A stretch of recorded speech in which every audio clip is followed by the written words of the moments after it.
Bienvenidos a otro video de nuestra ruta a la excelencia. Mi nombre es Johan Charry y les estaré presentando las bases teóricas de todas las preguntas del segundo desafío. Comencemos. Ubiquémonos en la página 263 del libro Nuestra ruta a la excelencia 2020. Empecemos con las bases teóricas, preguntas de la 1 a la 7. ¿Qué son los alimentos transgénicos? Si alguien se acerca a las estanterías de la sección de frutas y verduras de un supermercado, ante él desfilarán enormes tomates de un rojo deslumbrante, sandías que siempre están dulces, frutas de temporada fuera de temporada. Estos saludables manjares entran rápidamente por los ojos y llenan la mente de una sensación de bienestar incontrolable. Pero algunos de estos productos no son tan naturales como parecen, sino que se tratan de alimentos transgénicos. ¿Y qué significa esto? ¿Cómo puede afectar a alguien que lo consuma? Pues los alimentos transgénicos son organismos que poseen en su composición uno o varios genes diferentes de los que se atribuyen en su principio mediante técnicas de biotecnología. Se pueden utilizar genes extraídos de seres vivos, modificados en laboratorios y reintroducidos en el mismo u otro organismo. Técnicamente se conoce como organismos modificados genéticamente o por las siglas OMG, y su objetivo es dotar a estos organismos de cualidades especiales de las que carecían.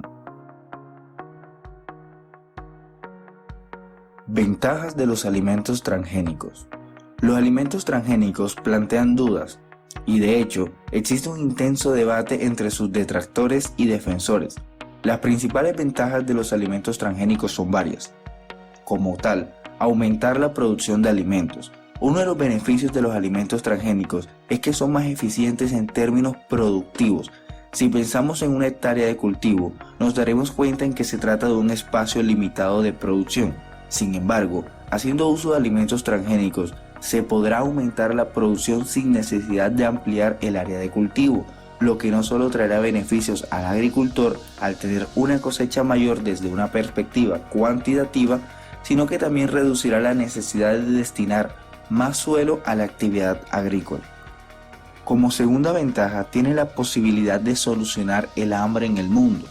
Además de aumentar la producción y contar con alimentos más resistentes, se podrían solucionar los problemas de hambruna en algunas zonas en las que la manipulación es una verdadera emergencia social, por ejemplo, algunas zonas del África. Otra ventaja es que se pueden modificar para mejorar la salud.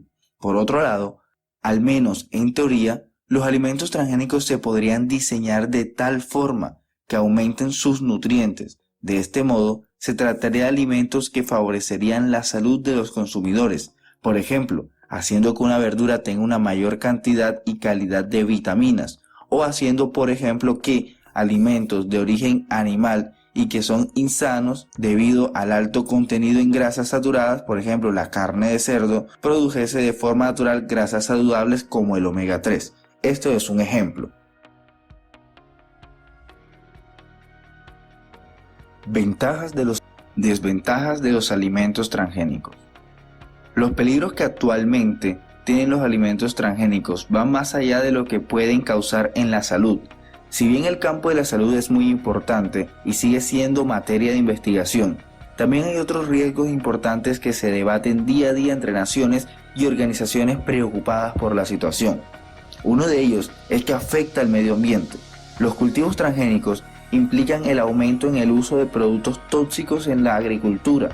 Este tipo de productos no solo pueden afectar al producto transgénico, sino que también afectan gravemente variedades tradicionales, acabando con ellas y provocando una pérdida irreversible en la biodiversidad.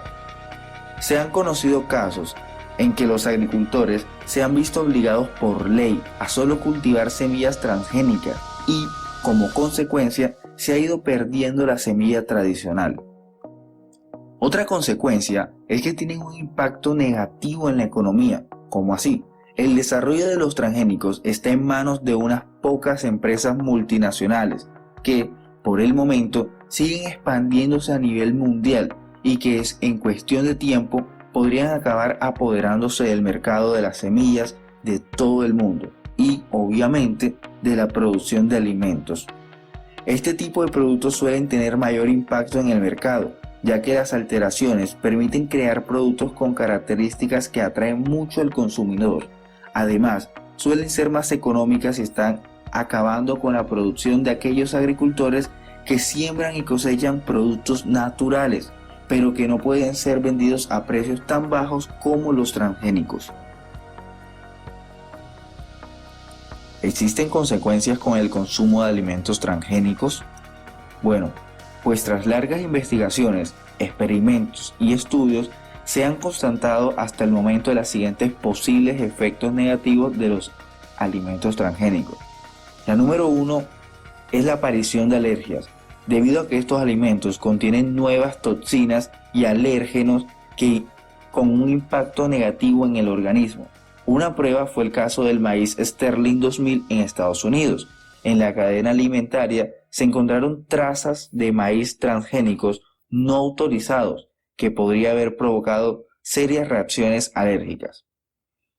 Aparición de genes resistentes a los antibióticos en bacterias patógenas para el organismo. Esto anteriormente nombrado quiere decir que algunas de las bacterias recibirán la fuerza que necesitan para ser inmunes a ciertos medicamentos. Un estudio realizado en Austria demostró que estos alimentos reducen la capacidad de fertilidad, pues en un experimento hecho con ratones se llegó a la conclusión que aquellos que se alimentaron con maíz modificado genéticamente fueron menos fértiles en comparación con aquellos que comieron maíz natural. Si esto es cierto, que a largo plazo no se han podido establecer los riesgos para la salud que puede tener el consumo de alimentos transgénicos. Sin embargo, se sospecha que pueden influir en la aparición de ciertas enfermedades. Otros temas muy importantes que debemos conocer previamente para responder esta serie de preguntas es la composición cromosómica. Se denomina cromosoma a las estructuras altamente organizadas del interior de las células biológicas, compuestas por ADN y otras proteínas, y en donde reside la mayor parte de la información genética de un individuo. Tiene una forma definida de X, que es perfectamente observable durante las etapas de división o replicación celular, meiosis o mitosis. Cada cromosoma presenta una forma y un tamaño característicos y se encuentran en pares, por lo general en idéntico número para todos los individuos de una misma especie. Dependiendo de la cantidad de cromosomas que tenga, la carga cromosómica, las células pueden ser diploides 2N o haploides 1N. El número de cromosómico de la especie humana son 46 pares. Cromosoma X. El cromosoma X es uno de los cromosomas sexuales propios del ser humano y otros mamíferos, que está presente tanto en individuos hembras como en machos. Cromosoma Y. El cromosoma Y es uno de los cromosomas sexuales, gonosomas o heterocromosomas de los individuos heterogaméticos. Está presente solo en los individuos machos en el caso de que el animal sea mamífero. A continuación, vamos a leer fragmentos del texto que está en el libro Nuestra Ruta a la Excelencia que debemos tener en cuenta a la hora de responder las preguntas. Son los siguientes. Hoy en día se producen alrededor de 40 millones de hectáreas de alimentos genéticamente modificados y no hay ninguna acusación que se tenga en pie. Vienen de otros vegetales normales, por lo que no representan ningún riesgo, así que su consumo es totalmente inocuo. Los alimentos transgénicos son sometidos a controles y análisis constantemente, pasando por procesos muy rigurosos y exhaustivos, incluso superiores a los que son sometidos los alimentos comunes. Los datos revelados por el Departamento de Agricultura de los Estados Unidos han dado a conocer que durante el año 2000 había más de 1 millón de plantas transgénicas en el suelo, las cuales no presentaron alteraciones que comprometieron al medio ambiente o a la salud de sus habitantes. Continuemos con bases teóricas. Preguntas de la 8 a la 10. La genética. La genética es una rama de la biología que estudia cómo los caracteres hereditarios se transmiten de generación en generación. Los genes son las unidades de información que emplean los organismos para transferir un carácter a la descendencia. El gen contiene codificadas las instrucciones para sintetizar todas las proteínas de un organismo. Estas proteínas son las que finalmente darán a lugar a todos los caracteres de un individuo. Se denomina también fenotipo. Ahora, hablemos de genotipo y fenotipo. El genotipo es simplemente la versión de la secuencia de ADN que un individuo tiene. Todos tenemos gran cantidad de ADN en común, por supuesto, por eso todos somos seres humanos, pero también hay una gran cantidad de variación en la secuencia entre distintos individuos, y esas diferencias específicas en la secuencia, normalmente refiriéndose a un gen concreto, se denominan genotipo.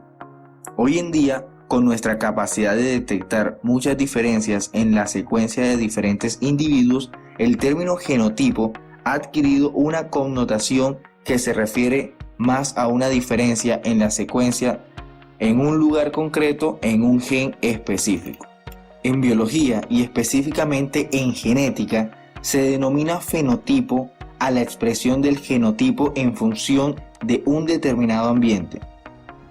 Los rasgos fenotípicos cuentan con rasgos tanto físicos como conductuales. Es importante destacar que el fenotipo no puede definirse exclusivamente como la manifestación visible del genotipo, pues a veces las características que se estudian no son visibles en el individuo, como lo es en el caso de la presencia de una enzima.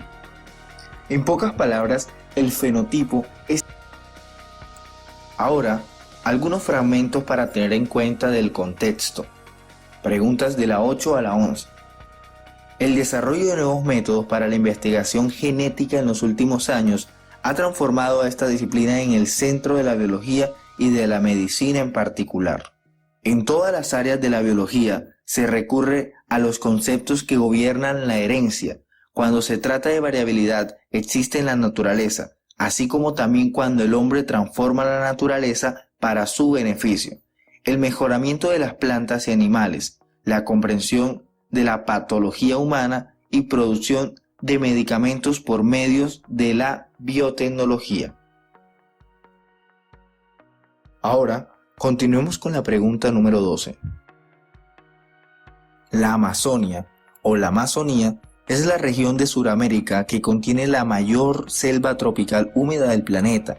En su mayor parte se encuentra drenada por el río Amazonas, el más largo y caudaloso del mundo. Es una extensa cuenca que tiene más de 1000 tributarios. La importancia de la selva amazónica es de orden global. Desde el punto de vista biológico, alberga una gran variedad de especies de flora y fauna. Desde la mirada antropológica, es sinónimo de diversidad cultural, con 420 pueblos indígenas distintos, 86 lenguas y 650 dialectos. La degradación del suelo. Se define como un cambio en la salud del suelo, resultando en una disminución de la capacidad del ecosistema para producir bienes o prestar servicios para sus beneficiarios. Los suelos degradados contienen un estado de salud que no pueden proporcionar los bienes y servicios normales del suelo en cuestión de su ecosistema. Ahora, pasemos a explicar lo que es la erosión. Erosión.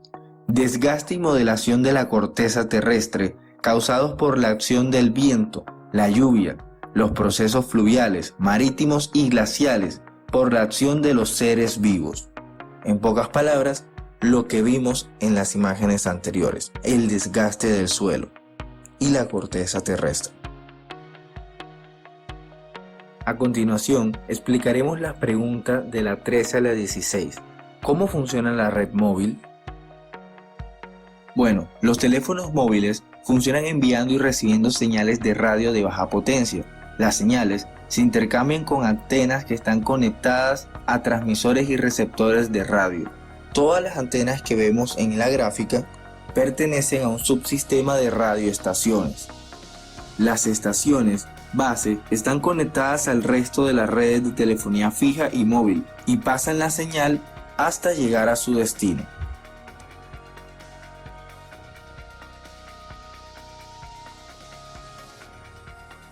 Ahora vamos a resolver todos la pregunta número 17.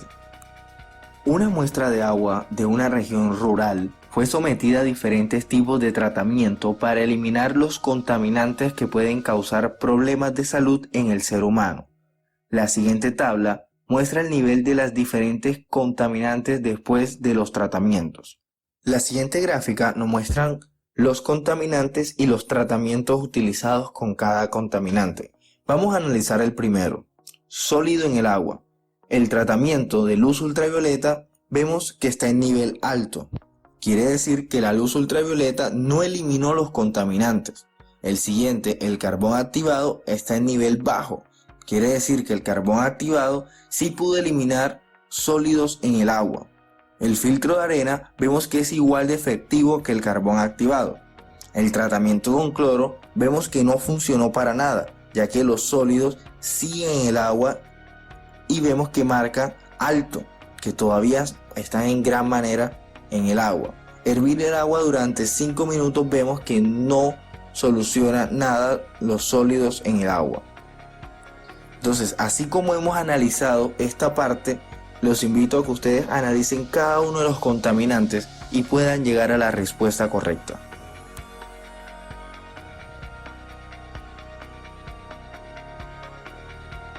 A continuación, vamos a hacer el mismo procedimiento con la pregunta número 18.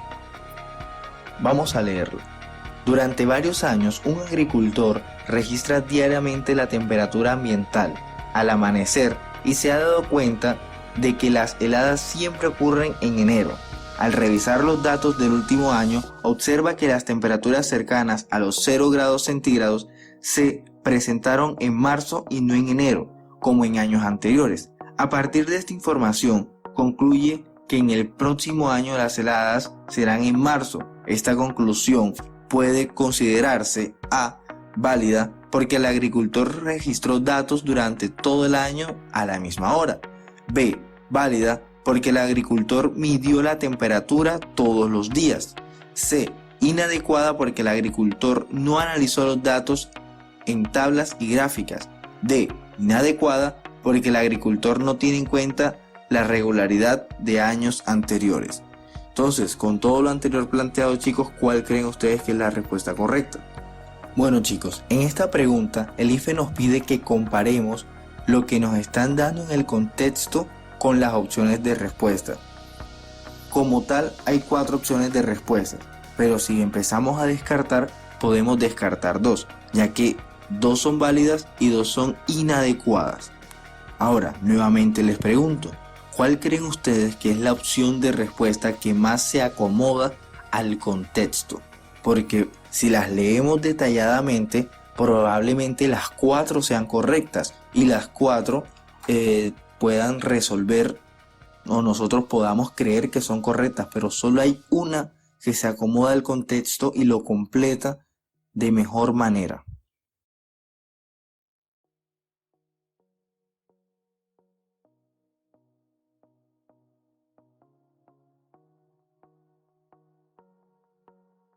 Ahora, para finalizar, vamos con algunas bases teóricas y unos pequeños conceptos de las preguntas de la 19 a la 21.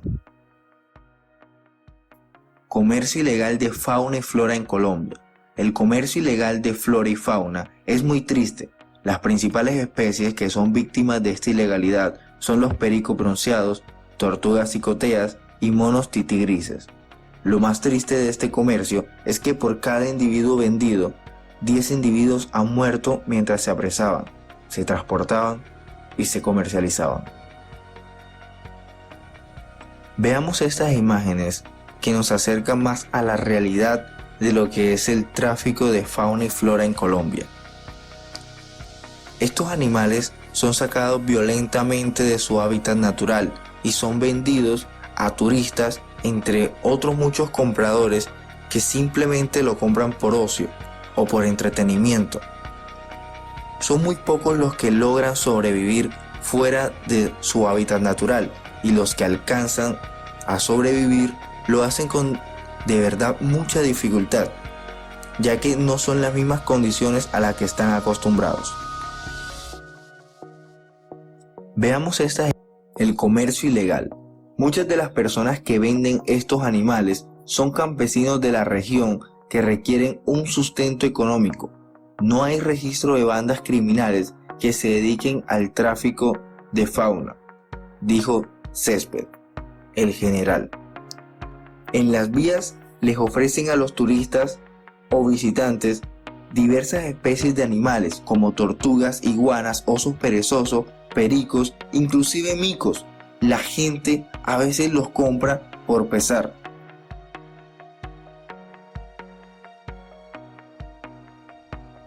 A continuación, les presentaré algunas razones por la cual no se debe traficar la fauna y la flora. La fauna y la flora son recursos irreemplazables, y si acabamos con ella, estamos acabando con una parte de nosotros y de nuestro mundo. Segundo, es un delito, el cual está establecido en la normatividad ambiental colombiana y penal. Al talar árboles tan aceleradamente y no plantar ninguno, como en unos 20 años no quedará nada de bosques nativos. Entonces tengamos en cuenta todas estas razones y respondamos correctamente las preguntas relacionadas a esta temática. Bueno chicos, esto es todo por hoy de Ciencia, Tecnología y Sociedad. Mi nombre es Johan Charry y fue un placer compartirles el desafío número 2 de CTS. Cualquier duda o inconveniente, no duden en decirlo a su docente. Hasta una próxima ocasión.